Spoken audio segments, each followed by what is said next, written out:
bonsoir à toutes et à tous et bienvenue dans la F2M Toulouse. On est ensemble pendant 1 heure pour parler du Toulouse Football Club. Messieurs, autour de la table, une équipe réduite, mais une belle petite équipe. On est en mode after ce soir, on est que 3, que 2 milieux de terrain et un technicien pour régler tout ça. C'est Nathan et Vincent, comment ça les gars? Ça va.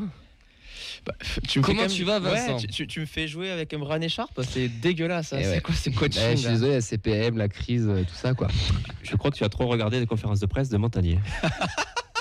Pourquoi? Ah, parce qu'il a toujours une écharpe. Non, il a compris la blague. Il faut réécouter le podcast la semaine dernière avec Amaury qui fait un petit clin d'œil sur ce qu'il faut faire pendant les conférences de presse. Okay. Ça commence mal, très mal l'émission. Elliot, comment tu vas? Ça va très bien, merci. Et toi? Ça va. Toujours aussi technique que Ratao? Ouais, on va dire ça comme ça.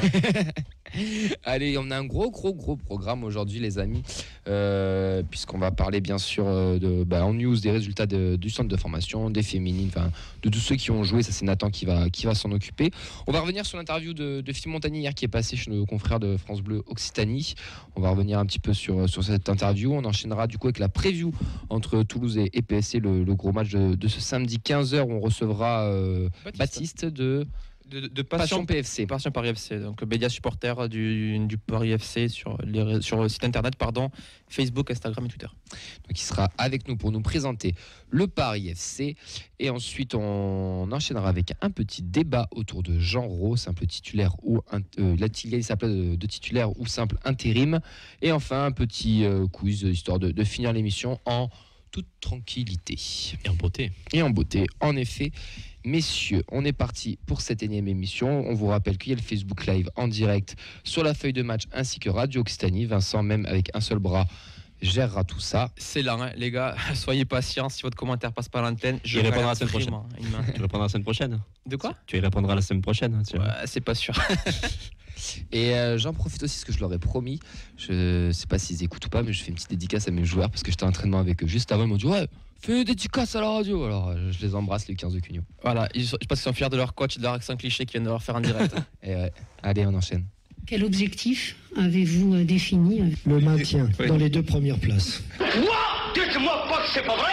Allez, on est parti direct avec les résultats. Nathan, t'as 5 minutes pour nous dire tout ce qui s'est passé ce week-end. 5 minutes, vous allez être gâtés parce qu'il y a eu des beaux résultats. Allez, donc on va débuter avec la N3 qui a fait un match nul à domicile contre Muret. Donc sur le score de 2-2 avec des buts de Flemings et de Begraoui. Petite particularité en plus pour ce match.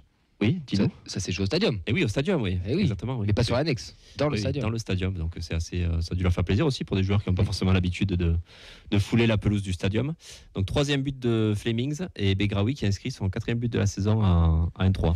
Est-ce qu'on passe un mot au joueur à Auxence qui nous regarde tant qu'on y est? On l'embrasse, voilà, et on espère qu'il a pu se rendre au match pour être gratifié de ce magnifique but de Begraoui. Je ne l'ai pas vu, mais je pense qu'il est très beau. J'y étais pas, j'ai pas pu y être malheureusement, j'avais match. Oui, Elliot. Petite info, Auxence, il a le Covid, donc il a pas pu y aller. Ah oui, c'est vrai. Ah oui. Merci Elliot. D'ailleurs, on l'embrasse, on lui souhaite bon rétablissement.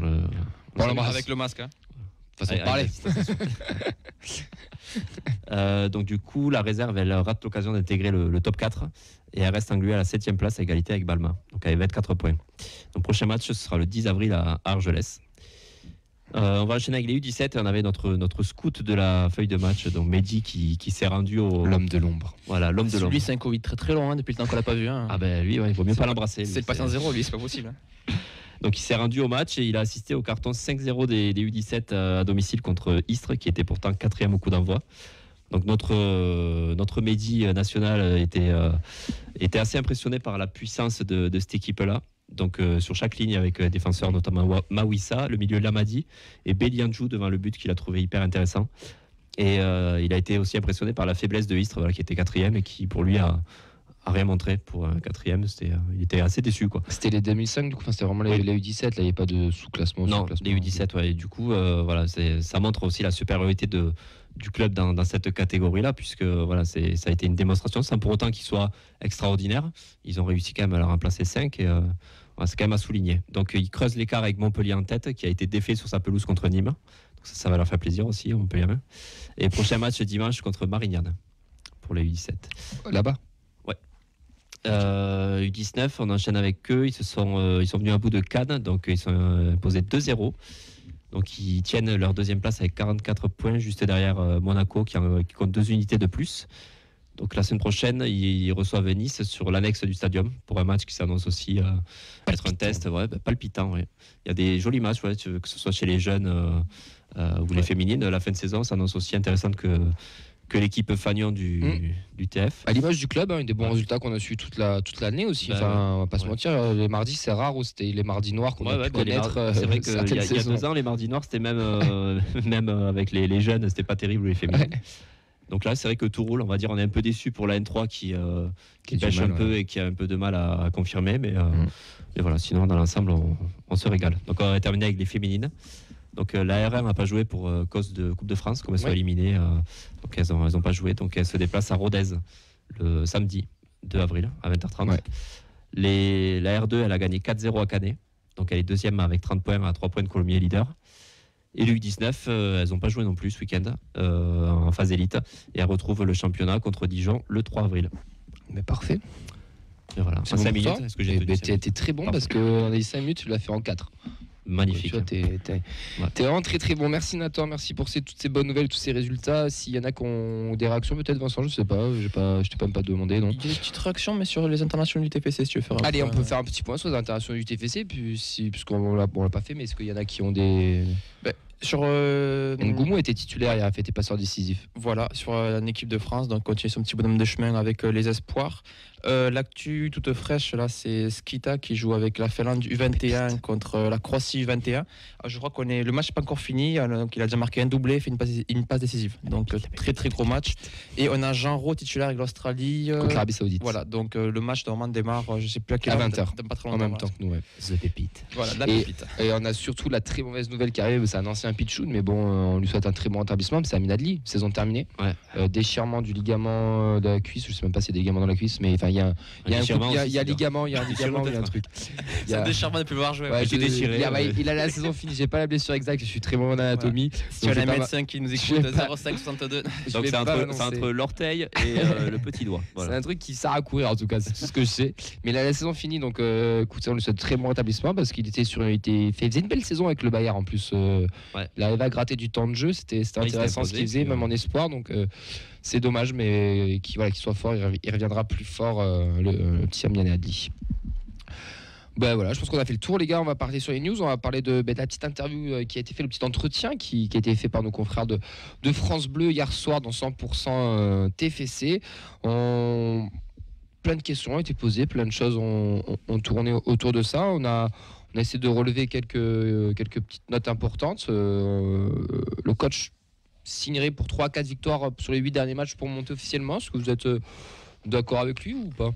Je suis assez d'accord sur son raisonnement, c'est-à-dire que lui il raisonne en victoire manquante et pas un point manquant pour monter. Donc effectivement 3-4 victoires sur 8 matchs, c'est sûr. Ça semble très peu, ça semble on va dire abordable quoi. Oui, après comme il dit, ça semble abordable mais compliqué aussi parce qu'au final c'est une victoire, c'est 8 matchs donc c'est une victoire sur 2 quoi. Ouais, une victoire sur 2 face à la fin de saison aussi où tu vas te déplacer chez des équipes qui auront peut-être plus rien à jouer. Faut voir. Peut-être qu'ils vont avoir la dalle aussi pour le maintien quand même. Oui, non mais je te dis, admettons tu vas à Quevilly qui est maintenu. Ah oui. Et tu la ressors en plus. Oui, non, mais Nîmes, par exemple, avant-dernière journée, qui, je pense, n'aura plus rien à jouer, Nîmes. Non, bien sûr. C'est Ajaccio qui sera peut-être assuré de jouer les playoffs. C'est cohérent, c'est cohérent. Lui, le titre, c'est un objectif, mais secondaire. Pas prioritaire, secondaire. Et moi, j'ai trouvé ça très intéressant de sa part. Je pense que voilà, comme tout le club, l'objectif, c'est de la montée. Ouais, et le titre, c'est bonus. C'est sympa. Il y a toujours un peu ce traumatisme de la saison passée, où on a échoué, où on aurait aimé être dans les 2 premiers. Ouais, donc là, vraiment, faut assurer. La fête, elle sera encore plus belle si forcément on est premier. On s'imagine tous, pourquoi pas, je sais, la place du Capitole remplie. Il y a des petites infos qui sont en train de sortir. En plus, je sais pas si t'as fait gaffe. Ouais. Oui, j'ai vu. Des soi-disant célébrations de prévues. Non, mais on s'imagine une grande fête. Mais même si on monte en Ligue 1, ce sera une grande fête. Mais là, s'il y a le titre qui vient couronner tout ça, on a tellement souffert depuis pas mal d'années que on a forcément envie d'être champion. Mais moi, la 2e place, une montée directe, je la prends aussi, quoi. Non, mais c'est prudent et c'est honnête. Donc l'objectif, c'est d'avoir de monter. Après, effectivement, il aimerait bien couronner cette saison-là avec un titre, mais effectivement, la montée, lui, comme il disait, ce qui regarde, c'est l'écart sur le 3e et pas forcément la première place pour commencer. Ouais, et puis pour revenir à ce que tu viens de dire Nathan par rapport au Capitole, ça, tout l'engouement qu'il y a. On le voit, on va en parler sur la preview, mais cet engouement qu'on a pour samedi, on bat des records d'affluence, on vend des centaines et des milliers de places par jour. Il y a un engouement, il y a une excitation par rapport à ce match. Ouais, puis il y a aussi une relation avec les supporters, les joueurs le disent, qu'ils sont impressionnés, qu'ils ont envie, qu'ils ont besoin de nous, qu'ils sont passés de 5 000 à 25 000 personnes depuis le début de la saison. Il le dit d'ailleurs aussi dans l'entretien, et les joueurs jouent aussi pour ça. On va pas se mentir, quand tu es footballeur, tu joues pour jouer devant un public qui est à fond derrière toi, donc surtout qu'on a c'est intéressant. On a des joueurs qui venaient aussi de championnats un peu mineurs, qui n'avaient pas forcément un engouement aussi fort. Je pense peut-être à Spearings quand il jouait à Sofia. Enfin, je ne sais pas forcément si c'était aussi fort. Van den Bomen en deuxième division hollandaise. Enfin, là, ils avaient dit qu'ils étaient impressionnés aussi de voir autant d'engouement dans un stade aussi beau. Donc ça risque d'être une très belle fête. Samedi. Commentaire d'Amaury par rapport au trophée. Quand tu as notre armoire à trophée, même le titre de la meilleure pelouse de la plus grande bodega, tu prends. Non mais un titre reste toujours un titre. Faut pas cracher dessus. Mais voilà, l'objectif c'est la montée et le titre c'est le bonus. Moi je trouve que c'est cohérent. L'important c'est les 3 points. C'est cohérent. L'important c'est les 3 points. C'est 3 fois 3 points ou 4 fois 3 points et on monte. Voilà. D'autres choses intéressantes. Vincent, je me retourne vers toi. Il nous a parlé de Junior Flemings. Ouais, il nous a parlé de ses bonnes performances pour en équipe réserve. C'est un joueur plein d'envie qui progresse, mais il lui faut un temps d'adaptation. On le verra sûrement pas, ou peut-être pas samedi encore, mais il enchaîne avec la réserve. Ils prennent leur temps avec lui. On voit quand même que c'est un pari sur le long terme. En même temps, il est arrivé assez tardivement dans la saison. C'est le joueur là qui arrive le plus tard au final. Oui. Donc c'est normal aussi qu'il soit pas une priorité tout de suite pour la Ligue 2, mais en tout cas, ils ont envie de le tester. Je pense que surtout si on monte, il aura vraiment du temps de jeu en fin de saison. Ouais, mais il y a surtout, et c'est ça qui est très intéressant, c'est qu'il a dit on prend notre temps parce qu'il faut qu'il s'adapte. Donc les mecs, il arrive de Jamaïque, il sort d'un championnat mineur, etc. Peut-être la barrière de la langue, etc. Pour le moment, il fait ses preuves avec la réserve, il fait des bons matchs. Alors, il l'a dit qu'il avait fait un bon match avec la réserve, il a marqué, il bosse bien l'entraînement, mais on prend notre temps. C'est intéressant, c'est bien. J'ai trouvé ça intéressant autour de Junior Flemings. Pour vous, est-ce que vous pensez qu'il peut intégrer quand même la rotation au moins d'ici la fin de saison ou pas? Pourquoi pas, il aura peut-être sa carte à jouer. Si en plus de ça, il prend du rythme avec la réserve. Et puis voilà, si on monte et que derrière on pourra faire tourner, je pense qu'il aura du temps de jeu aussi. Donc même si on va dire si ça se joue jusqu'à la dernière journée une montée, je pense qu'il aura toujours, il pourra apporter, on va dire, sa fraîcheur. Il pourra dire tout le monde connaît le TF en Ligue 2 et peut-être qu'il pourra apporter quelque chose que les autres qu'on ne connaît pas. Donc comment qu'on ne connaît pas, parce qu'on n'a jamais joué. Donc oui. Je vois pas en fait une saison blanche en Ligue 2 pour lui. Je vois bien grappiller quelques minutes. Peut-être à partir du mois d'avril, quand il y aura un enchaînement de matchs assez compliqué face à Sochaux, puis face à des équipes qui jouent le maintien, je pense qu'il aura sa carte à jouer. Des réactions, on enchaîne. Non, pas de réaction sur l'interview. On parle un petit peu de Fleming. Amaury dit qu'il faut prendre notre temps avec Belfort. Pour Fred, il va falloir aussi voir s'il s'adaptera à la Ligue 1 aussi. Et voilà. On n'est pas encore là, mais oui. Voilà. On va enchaîner, messieurs. Il a pas dit que ça, bien sûr, le coach hier soir, mais ça va déborder un peu sur la preview. Donc, on va d'abord lancer la preview entre ce choc de deux équipes, Toulouse et le PFC. Scandaleux, vous avez été scandaleux. Vous nous avez volé la montée. Pour commencer, plusieurs infos, les gars. Comme vous le savez tous, le virage Brice, il est complet, il est à guichet fermé. Le seul moyen encore de pouvoir récupérer des places, c'est avec la feuille de match et les Visca, puisqu'on fait gagner 4 places sur Twitter. Donc il y a encore 4 places qui sont disponibles. Le tirage au sort, ça se passe vendredi 1er avril. Donc n'hésitez pas, si vous voulez venir voir ce match de folie, j'ai envie de dire. En tout cas, il y aura de l'ambiance au rendez-vous. Ça se passe sur Twitter. N'hésitez pas à les follow les 2 comptes et à notifier 3 de vos amis pour essayer de gagner 4 places. J'ai bien dit 4 places, c'est quand même assez sympathique. Je vous mets le lien en commentaire d'ici quelques instants. Parfait, merci Vincent. En tout cas, un engouement exceptionnel à Toulouse. Les places, comme je l'ai dit tout à l'heure, se vendent à petit pain. Il y a un public à Toulouse en fait. Mais ça, nous on le savait. Oui. On l'a toujours su. Mais pourquoi tout le monde revient? Parce que voilà, on va paraphraser Yves. Il y a une histoire. Il y a quelque chose qui se crée. je le disais avec Vincent dans la voiture, ça faisait longtemps qu'on n'avait pas connu un engouement et d'être aussi excité par un match au stadium, quoi. De se dire voilà que des matchs à un jeu, ça fait longtemps qu'on n'en a pas vu. On sait que voilà, il y a une première place à aller chercher, il y a une montée à aller chercher. Et puis on voit qu'il y a quand même une vraie base de supporters et de connaisseurs de foot à Toulouse. Déjà depuis le début de la saison, on avait 10 000, on tournait autour des 10 000 au stadium, qui était déjà plutôt une bonne influence à Ligue 2. Avec, on va dire, le même noyau, avec voilà, les supporters, les Indians qui mettent énormément d'ambiance. Donc on sentait qu'il se passait quelque chose. Mais là, en fait, il y a vraiment quelque chose de grand qui se prépare et ça peut être le tournant vraiment et nous faire basculer dans une fin de saison exceptionnelle, quoi. Si en plus de ça, 25 000 personnes, on s'impose face au Paris FC, voilà, on peut entrevoir une fin de saison tranquille et voilà, des belles affluences aussi, les beaux jours qui arrivent. Je pense qu'il y aura du monde qui sera tenté d'aller voir des matchs au stadium aussi. Ouais. Donc, puis il y a un jeune public qui revient. Il y a des jeunes qui sont en train de revenir. Moi, je l'ai vu.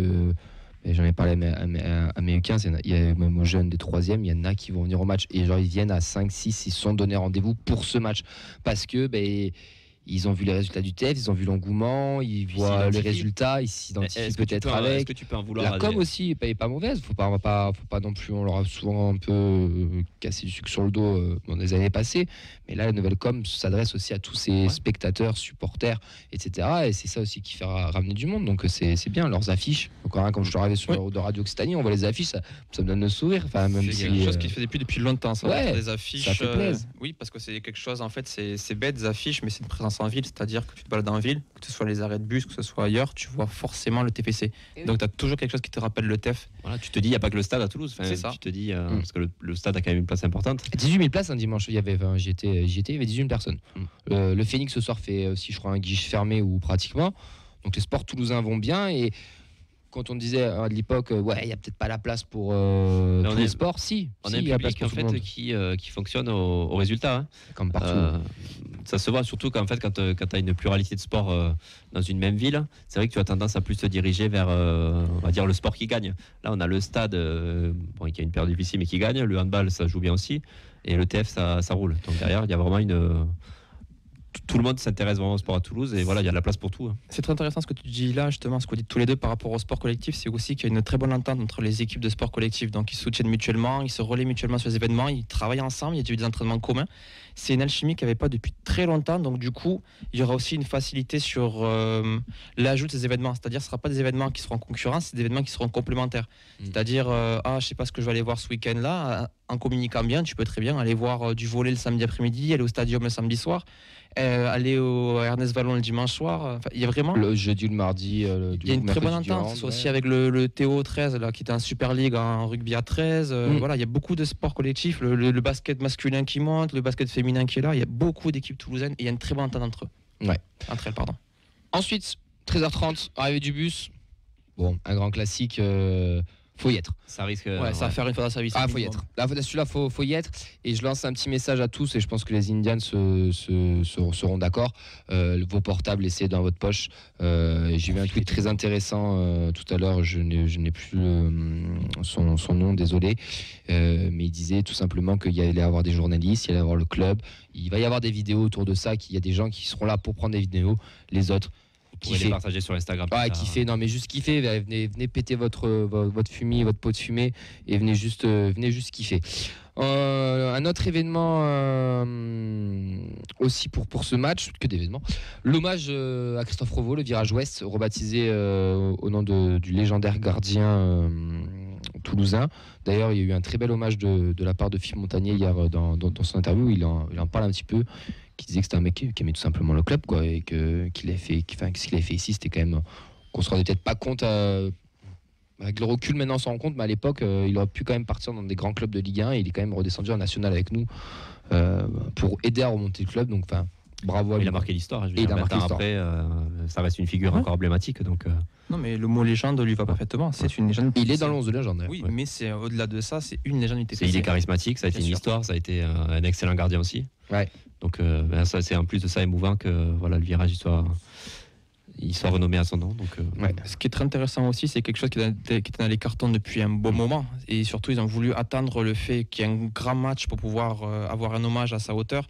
Et surtout qu'il y ait déjà du public, surtout. Et c'est surtout une demande de sa famille, si je dis pas de bêtises, le fait qu'on le fasse face au PFC, pas face au Havre, parce qu'il était plus parisien que havré. Dans le Oui. sens de naissance. Enfin, il y avait une histoire comme ça. Je n'ai pas envie de dire de bêtises non plus, mais c'est quelque chose qui me parle. Ils sont associés Mais à oui, ça. Ils ont respecté aussi les vœux. Mais c'est cool. Ça se passera à la mi-temps, si je dis pas C'est de... ça, c'est à la mi-temps, oui. voilà. Donc il y aura un super hommage. Je pense que les Indians seront aussi au rendez-vous pour tout ça et tout le public. Si les plus jeunes ne savaient pas qui était Christophe Rovo, n'hésitez pas à aller taper sur YouTube et aller voir tout ça. Il y a un super truc aussi avec Canal qui va Oui. faire avec Junino. Allez voir ça, C'est très marrant. très drôle et vous aurez peut-être la personnalité palette, ouais. du mec aussi que Ouais. c'était un mec simple. On va venir aux sportifs, on va commencer à appeler Baptiste du PFC. Nous juste avant on va parler de la compo, le temps qu'Eliott compose son numéro. Absence de Spearings les gars qui va faire du mal, Suspendu, ouais. qui est suspendu. Montagnier a parlé de De Jagereux hier dans l'interview, il dit qu'il devait jouer avec la réserve.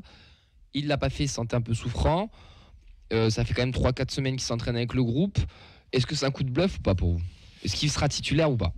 C'est un peu tôt quand même pour le titulariser, je pense. Après, il a les épaules. Il a peut-être pas le physique, le cardio, tout ce que tu veux, mais il a les épaules, il a le mental. 50 minutes. Voilà. Oui, je pense que c'est son temps de jeu. Donc peut-être s'il rentre, il fera première mi-temps ou qu'il rentrera en cours de match. Mais je pense qu'il jouera. Mais je pense pas que ce soit du bluff. Je pense est-ce qu'il ne déstabiliserait pas peut-être au début, étant donné qu'il n'a pas joué depuis un moment et pourquoi pas le faire rentrer plutôt que de le titulariser, je me demande. Pourquoi pas commencer Dans ce cas, tu mets qui?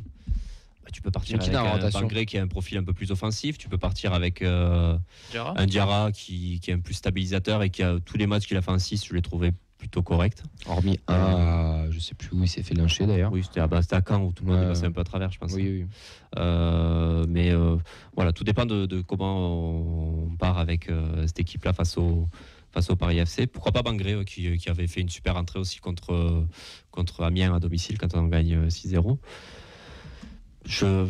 Ça reste difficile, mais pour moi, non, le titulariser, c'est beaucoup trop tôt, étant donné que voilà, il aurait eu du temps de jeu avec la réserve. Moi, je pense vraiment que c'est un coup de bluff. Je pense qu'il va commencer titu, ouais, et Diarra le supplera dans la mi-temps. Mais je pense que c'est un coup de bluff. Je pense qu'ils sont en train de le préparer exprès pour qu'il soit prêt pour ce match, pour qu'il puisse jouer 50 minutes. Même si, comme l'a très bien dit le coach, le temps d'un match, c'est pas pareil l'intensité d'un match que l'entraînement.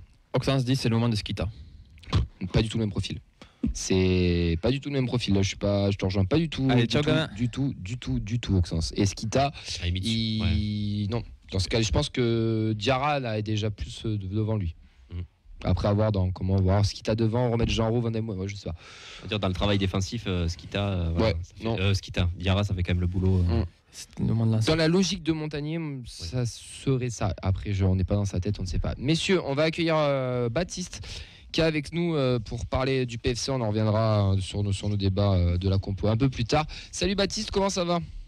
Salut les gars, ça va et vous? Ça va, merci. Un grand merci à toi d'être présent avec nous Je vous en prie. ce soir. J'espère que Skita sera titulaire. Mais bon. De quoi? J'espère que Skita sera titulaire, personnellement. Ouais, je pense pas qu'il ait les épaules. Après, c'est moi, mais c'est pas. On verra. Tu fais partie du média Passion PFC, enfin Paris FC, c'est ça? Est-ce que tu peux nous présenter un peu rapidement en quoi ça consiste? Ouais, bien sûr. En fait, donc on est quelques-uns à avoir créé Passion Paris FC. À la base, c'est une page Facebook. On s'est développé sur d'autres réseaux, sur Twitter, Instagram. Et puis on a créé l'année dernière une émission hebdo, alors qu'on a mis en pause ces derniers mois.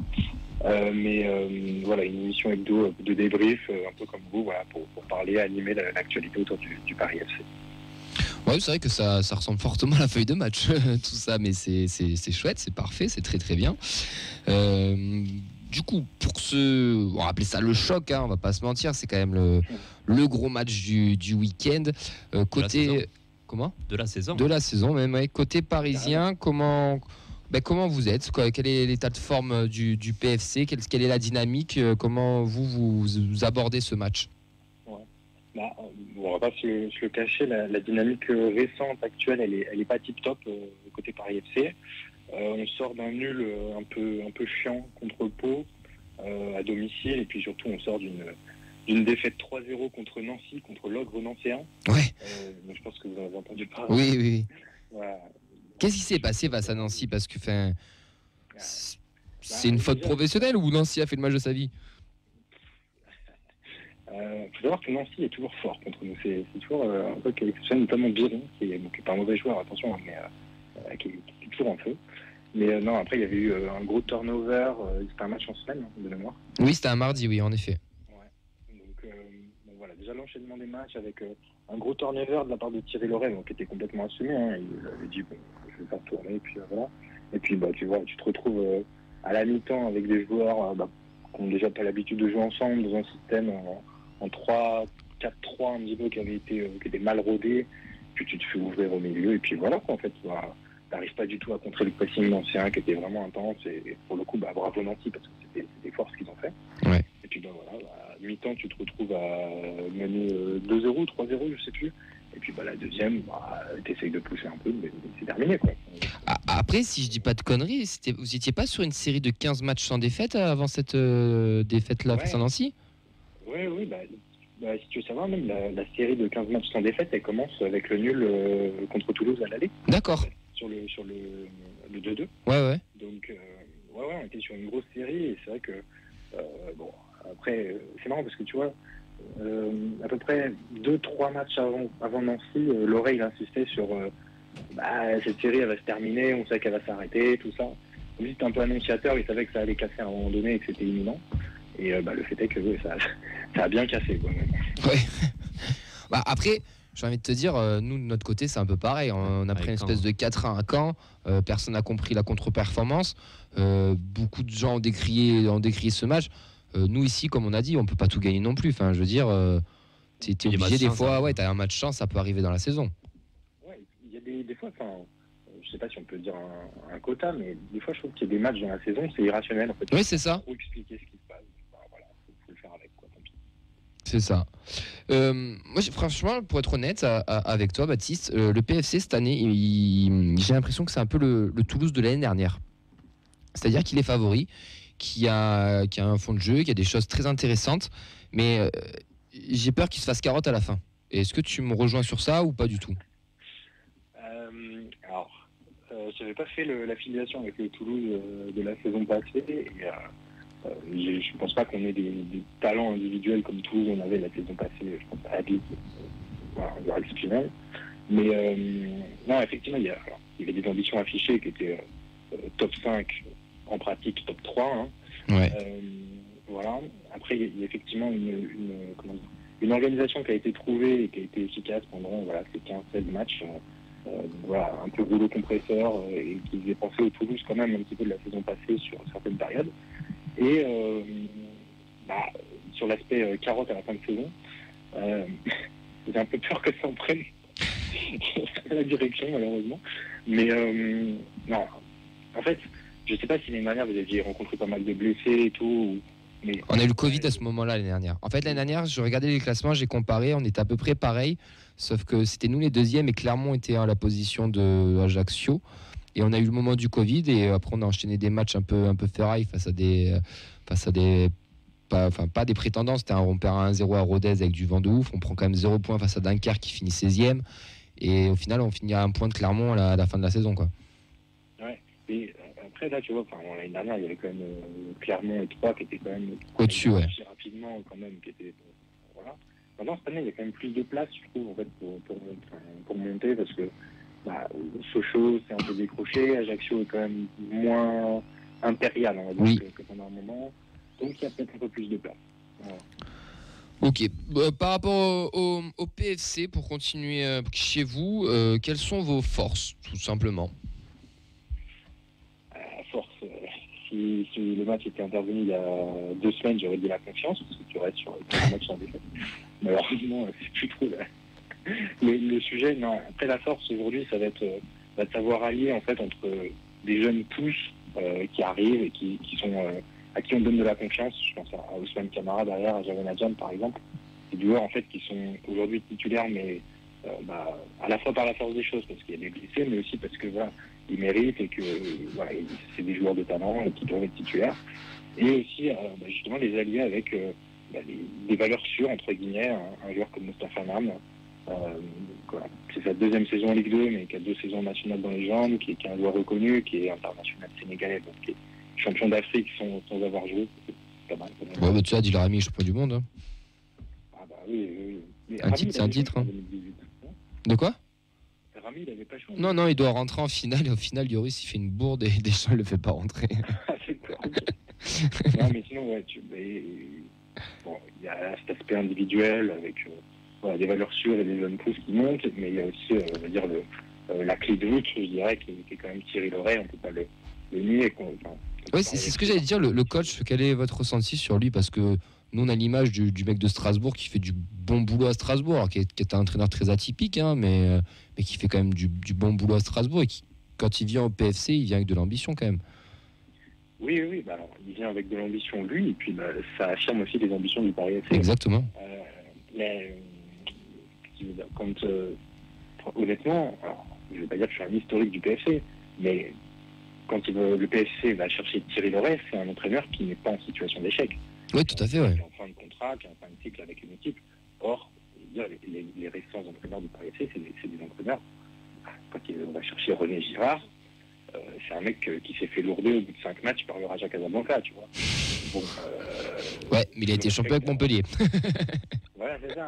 Mais en 2012. Oui. Il y a de l'eau qui a coulé sous les ponts, la Garonne, quoi. Ah bah ça, comme l'a très bien dit notre coach hier sur une interview là, sur France Bleu Occitanie, il disait lui qu'il y avait plus de mauvais moments que de bons moments dans une carrière d'entraîneur. Ouais, j'en doute pas. Non mais bon. Après, Thierry Loret, il amène aussi une méthode qui est reconnue, ouais. Et qui fait l'unanimité parce que les joueurs connaissent Thierry Loret, parce que Thierry Loret a coaché des joueurs qui sont installés, qui sont des valeurs aujourd'hui, des valeurs sûres. Et voilà. Après, ce qu'il a, son mérite aussi, c'est d'avoir su avoir l'adhésion du groupe. Bien sûr. Parce que c'est un groupe aussi qui est hétérogène, hein, qui est jeune et voilà, il y en a qui viennent de national, il y en a qui viennent de l'étranger, il y a des jeunes qui sortent du centre. Voilà, et puis il y a une recrue aussi quand même. Vous êtes allé chercher Boutaïb au mercato hivernal, et puis vous l'enlevez au Havre, alors, qui est, on va dire, un outsider pour la montée. Donc c'était quand même le bon coup aussi du PFC, parce qu'en plus il est quand même pas mal décisif sur les matchs depuis janvier. Ouais, bah, c'est vrai que alors ça peut paraître surprenant effectivement ce recrutement de Khalid Boutaïb à l'hiver face à un concurrent plus ou moins direct à la montée, surtout pour cette somme. Bah ouais. Un transfert qui avoisine les 500 000 euros, donc c'est le record du Paris FC, hein, pour un joueur de 35 ans. Le truc, c'est que c'est vraiment le profil qui manquait au Paris FC, et je dirais pas depuis le début de saison, mais depuis le départ de Malik Choukounte, si tu veux savoir, okay. Il y a 4 ans. Vraiment un joueur pivot, mais capable de jouer dans les petits espaces, avec une capacité à prendre des ballons de la tête. C'est vrai que sur le papier, il a remplacé Gaëtan Laura, donc absolument pas le même profil. Vraiment un joueur, Gaëtan Laura, un joueur très rapide, très tonique et tout, mais qui a des carences dans la finition. Là où Boutaïb, en fait, est plus capable de participer, de faire jouer. Et d'ailleurs, on se rend compte que quasiment tous les matchs sur lesquels il a joué au Paris FC, en fait, il a terminé en numéro 10, en fait, pour s'économiser un peu. Et ce que tu peux absolument pas imaginer avec un Gaëtan Laurent, par exemple. Okay. Vraiment, c'était des profils qui manquaient à l'équipe. Et après avoir... Ah oui, vas-y, pardon, attends, t'as une question. Ouais, salut Baptiste, ouais, du coup j'ai une petite question. Donc le Paris FC, on sait que ça tourne quand même autour de la montée en Ligue 1 depuis pas mal de saisons, en allant chercher les playoffs par exemple. Il y a toujours des moments où ça s'effondre un peu en fin de saison. Et justement, est-ce que les profils que vous avez aujourd'hui, ça peut vous permettre d'aller chercher une montée, d'aller chercher pourquoi pas un barrage face à l'équipe de Ligue 1? Est-ce que tu sens l'équipe plus armée que les saisons d'avant? Oui. Alors, d'une part, d'un point de vue individuel, je dirais, parce qu'effectivement, comme tu l'as dit, il y a des profils, on va dire, plus expérimentés et capables peut-être de gérer des situations plus tendues, avec plus de stress, plus d'enjeux. Je veux dire, Khalid Boutaïb, c'est un mec qui est parti en Coupe du Monde, hein, qui a fait des matchs contre l'Espagne. Donc, c'est un gars qui a quand même une expérience bien supérieure, par exemple, à Gaëtan Laura, par exemple, qui vient de QRM, voilà. Et aussi d'un point de vue collectif, avec quand même un entraîneur avec une méthodologie, une méthode, un discours en fait qui passe beaucoup plus auprès des joueurs que celui que pouvait avoir René Gérard par exemple. Honnêtement, on va se dire aujourd'hui, la fin de saison l'année dernière, on va jouer les playoffs contre Grenoble, on perd. Mais la fin de saison, elle est complètement portée par Ali Abdi, donc un latéral gauche qui joue latéral droit, qui nous met 9 buts pendant l'action, ça n'a aucun sens. Il y avait une barre d'irrationalité qui permettait d'expliquer le fait qu'on termine 5e. Là, je trouve que c'est moins irrationnel ce qu'on fait.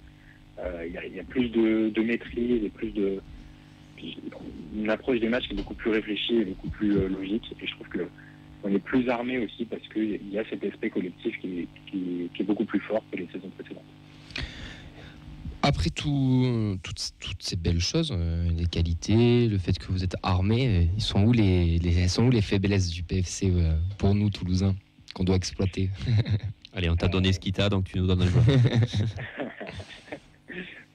Non mais ouais, c'est vrai que déjà la dynamique est pas top. Bon, concrètement, sûrement le gros souci c'est les blessures au niveau PFC, alors avec un problème qui est un peu général puisque ça touche toutes les lignes, hein. Mais on est obligé de parler de l'absence de Morgan Guilavogui, meilleur buteur du Paris FC avec 11 buts. Ouais. Alors qui pourrait revenir, qui devrait même revenir, il devrait être dans le groupe, hein, il ne sera pas à 100%, ça c'est sûr. Il était prévu qu'il aille en sélection d'ailleurs, même blessé. Blessure aussi de Lamine Gaye, qui est prêté par Metz cet hiver, qui met 2 buts et une passe D sur ses 3 premiers matchs. C'est pas mal. Et puis offensivement, il manque les remplaçants, entre guillemets, Ouran Kabil, Lamine Gabi Fadiga, Miguel Alfarella, Chekou Mardité. C'est des joueurs qui ne sont pas forcément amenés à être titulaires, mais qui rentrent systématiquement quasiment. Et là, qui sont absents, donc les titulaires sont un peu... donc vous venez pas avec un effectif non plus complet, quoi.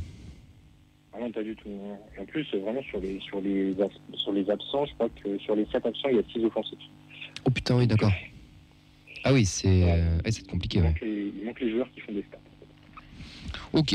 Avant qu'on termine ce petit entretien, la petite question qu'on aime bien poser aux supporters adverses qu'on reçoit, parce que nous, on a un avis qui n'est pas très objectif. On est dans la ville, on en parle toutes les semaines, on va aller voir au stade. Mais c'est quoi, quel est ton avis, quel regard tu portes sur le Toulouse Football Club du côté de Paris? Alors j'avais un petit peu prévu la question. Non, sur Toulouse en fait, déjà j'essaie de trouver ce qui différencie Toulouse de cette année de la saison passée. Et je me suis rappelé que oui, c'est pas le bon entraîneur déjà. Oui. Mais non, après c'est une équipe individuellement qui est vraiment très forte avec des joueurs, un recrutement je veux dire international toujours aussi pertinent.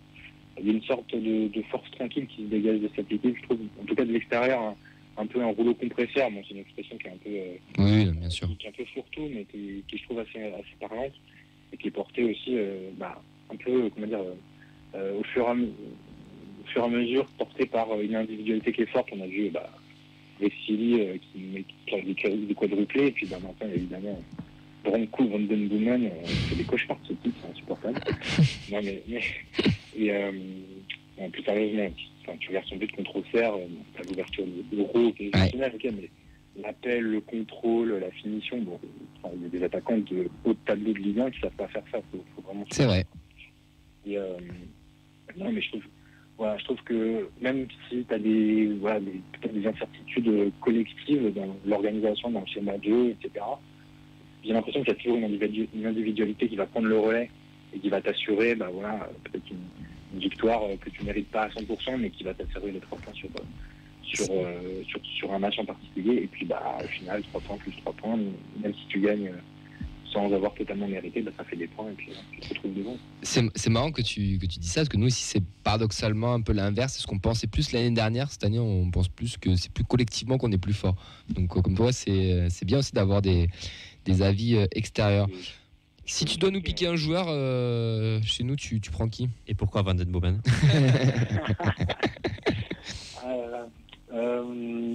Qu'est-ce que je prends chez vous?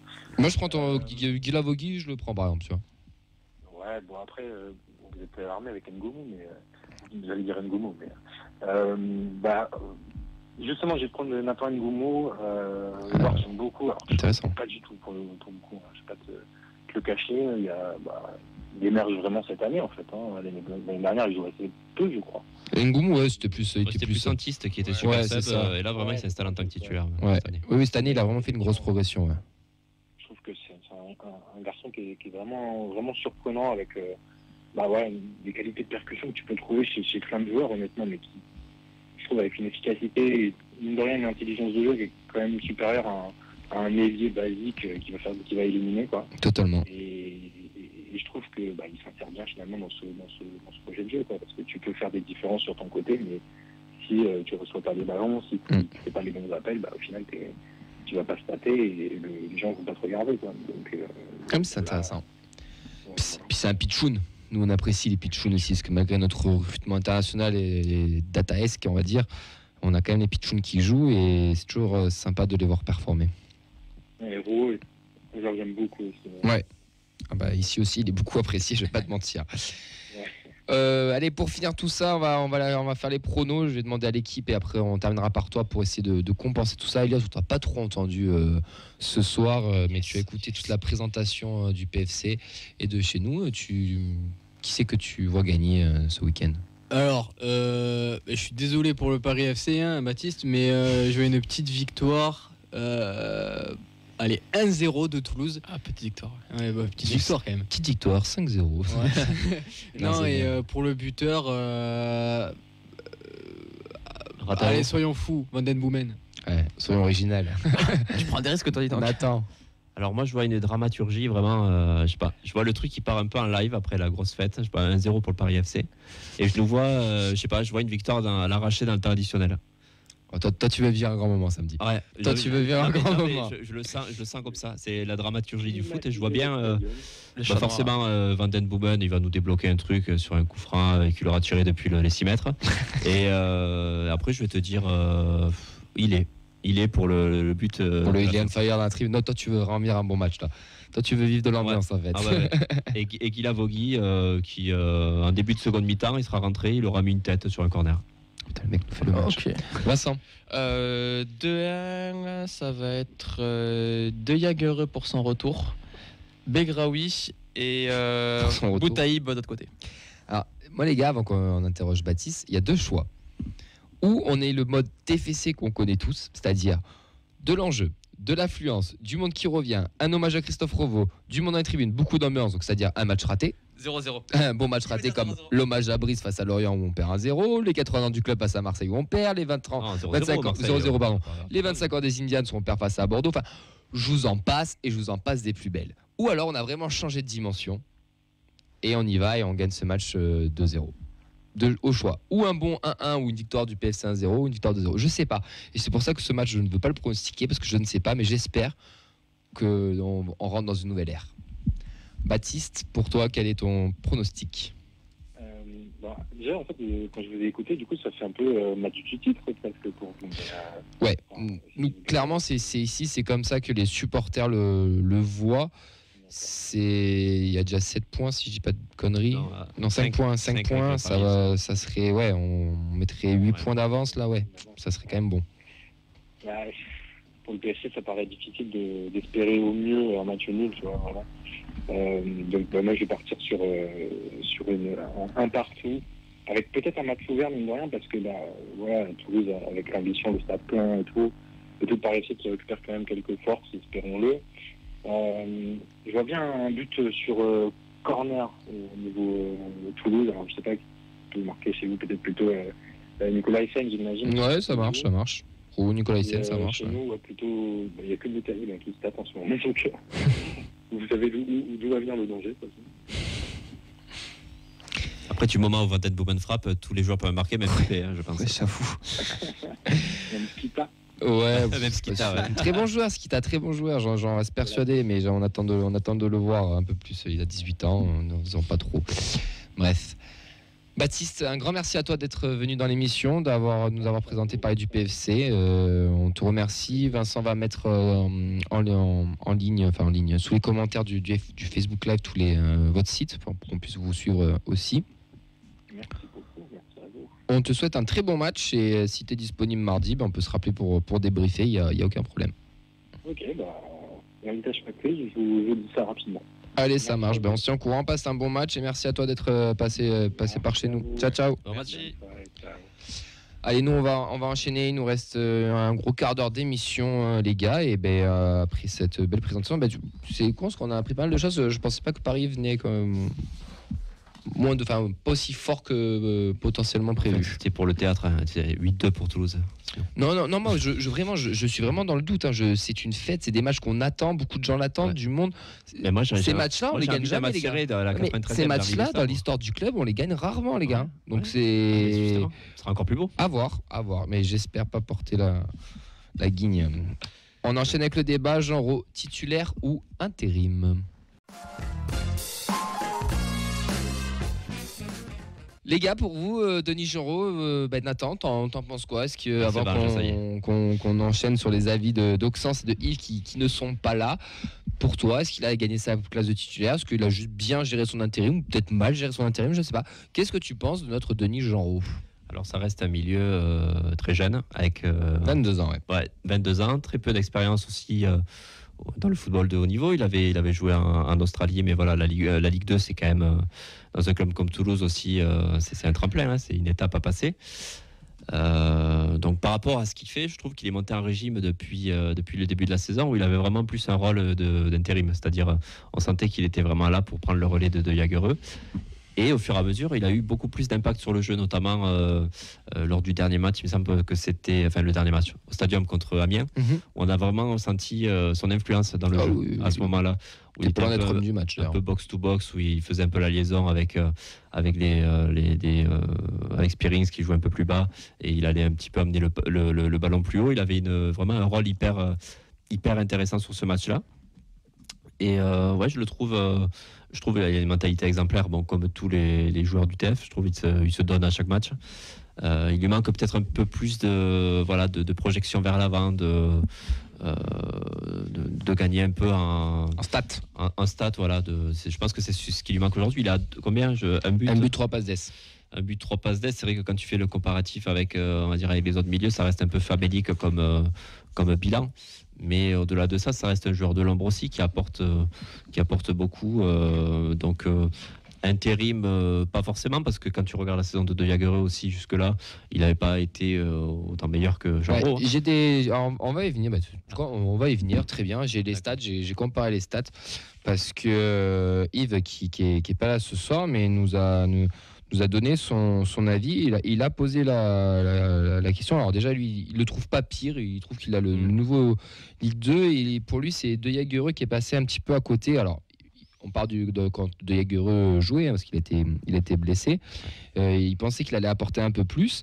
Et surtout, il nous pose la question, est-ce que De Jagereux a-t-il fait mieux que Genreau? Je suis allé voir un peu les stats. Je suis allé voir 2-3 choses. Niveau statistique, un but 4 passes d'ess pour De Jagereux, contrairement à un but 3 passes d'ess pour Genreau. On ne peut pas dire qu'il est au-dessus. En termes de matchs joués, il y en a un qui a 18, l'autre qui a 19, si je ne dis pas de bêtises. Et après, dans des stats un peu plus factuelles, ou par exemple dans les passes réussies dans le camp adverse, Genreau, c'est 593 avec un ratio de 73% de réussite. De Jagereux, c'est 318 avec aussi un ratio de 73%.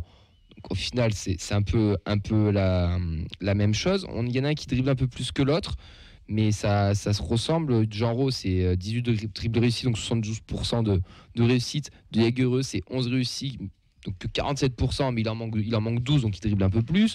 Enfin, voilà, il y a 2-3 petites stats comme ça. Quand on regarde un peu les chiffres, ils sont à peu près similaires. Et j'aurais tendance à me joindre à l'idée de Yves. Moi, Genreau, je le trouve sur un courant alternatif. Je pense qu'il était quand même là sur l'intérim, que De Jagereux regagnera sa place. Mais il va falloir que notre capitaine peut-être se bouge un peu plus. Et puis, on est surtout resté sur l'image du De Jagereux de l'an dernier, surtout, qui avait beaucoup plus d'influence dans le jeu. Donc c'est vrai qu'il a eu cette aura vraiment avec la saison qu'il fait l'an dernier. Aujourd'hui, Van den Bomen a pris un peu le relais, on va dire, dans l'influence. Est-ce que c'est pas dû au système? Oui, le système y a joué aussi, parce que là, on sent un système beaucoup plus centralisé sur Van den Bomen. et où des joueurs comme Genreau ou De Jagereux ont moins leur place peut-être. Enfin, sont moins, on va dire, les dépositaires du jeu. Il joue un peu plus dans l'ombre. Oui. Elliot, tu as une petite réaction, on t'écoute. Ouais, alors juste j'ai une petite question, je sais pas si tu comptais en parler ou pas, mais outre l'aspect sportif, est-ce que De Jagereux il est pas plus important dans l'aspect mental parce que déjà il est capitaine? Est-ce que il apporte pas quelque chose de plus que Genreau? Alors je dis pas que Genreau est au-dessus ou De Jagereux Oui. voilà, est en dessous, mais est-ce que c'est pas plus dans l'aspect mental que De Jagereux est important dans l'équipe? Il y a une question de statut tout simplement, je pense. Comme tu l'as dit, il est capitaine, donc de par son statut, l'expérience, il avait un match européen dans les pattes aussi, il est capitaine, il les a suivis aussi lors des déplacements, etc. Donc il est quand même très présent. Moi j'aurais tendance à dire, après je me suis trompé parce que j'avais sur De Jagereux, rappelez-vous, je m'étais dit qu'il allait jouer, et au final il a joué latéral gauche, mais il y a une question de statut aussi, je pense que tu peux pas dans un vestiaire le nier, l'oublier, donc ouais, je pense que ça y joue aussi. Vincent, avant que tu te mouches en toute discrétion, qu'est-ce que tu penses de tout ça? Moi, c'est un profil que j'aime bien, Genreau, qui est quand même assez différent de Jagereux au final, parce que c'est vrai que c'est les deux. Ils se ressemblent beaucoup. Ils se ressemblent beaucoup, mais au final, c'est quand même pas forcément le même profil. C'est quand même un joueur qui va plus taquiner le ballon, qui va vraiment essayer de provoquer Genreau par rapport à Jagereux, qui va être un peu plus à la construction, je trouve. Après, pourtant les stats disent l'inverse. C'est drôle, hein. Mais après, je sais pas non plus, j'ai pas de souvenir en termes de passe clé aussi, parce que la passe D, ça fait pas tout non plus. Voilà. Je l'ai. Je vois la circulation du ballon, c'est intéressant comme stat déjà. Passe clé, t'en as 31 pour Genreau, contrairement à De Jagereux qui en a 20. Mais en termes de passes, ils ont pas le même ratio. De Jagereux à 523 passes réussies, 118 manquées, et Genreau, lui, il en a 908 réussites et 217 manquées. En fait, Genreau, c'est quand même le gars qui s'est retrouvé propulsé sur le devant de la scène sans le vouloir, en fait. C'est-à-dire que c'était clair que c'était être un joueur de rotation, c'était clair qu'il allait faire 15-20 matchs de la saison, mais pas forcément 15-20 matchs comme titulaire. Il paraissait comme justement le premier remplaçant du milieu, c'est-à-dire il a manqué de 3, c'est forcément lui qui va. Mais pour le coup, avec les blessures prématurées, les suspensions et autres, il s'est retrouvé plutôt que prévu dans cette rotation-là.